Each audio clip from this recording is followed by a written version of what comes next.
जिसे अपने देश में सुकून नहीं मिला, उसे परदेश में क्या इत्मीनान हासिल होगा।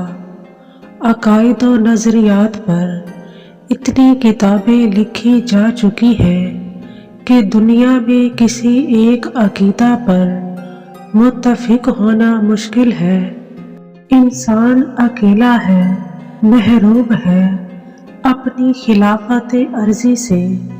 पहाड़, दरिया, समंदर सब तकसीम हो चुके हैं।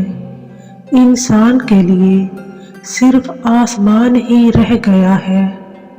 इंतज़ार का दौर अज़ियत का दौर है, लेकिन साहिब इंतज़ार को इस दौर में अजीब लज़्ज़त से आशनाई होती है।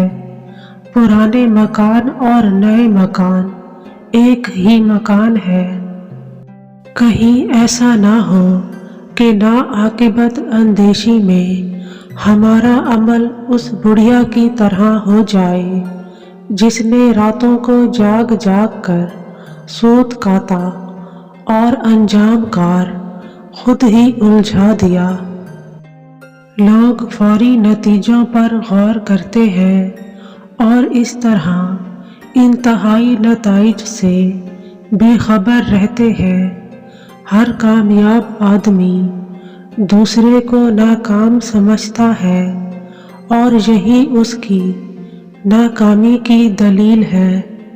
एक मामूली इंसान का गुनाह भी मामूली है, लेकिन एक मशहूर इंसान का गुनाह भी एक मशहूर गुनाह होता है। बुढ़ापा दरअसल शऊर की जवानी का दौर है। आलमे बेदारी एक ख्वाब का आलम है और ये ख्वाब की तरह ही गुजरता है।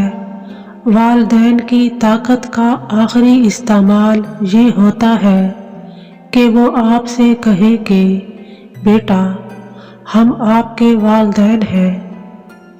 हर खुश करने वाला और खुश रहने वाला तन्हाई में आंसुओं से दिल बहलाता है।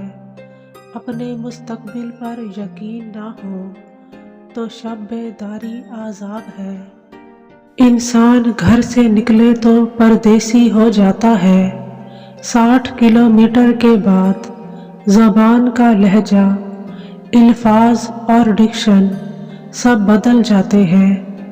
हम यादें लेकर चलते हैं और यादें छोड़कर चले जाएंगे।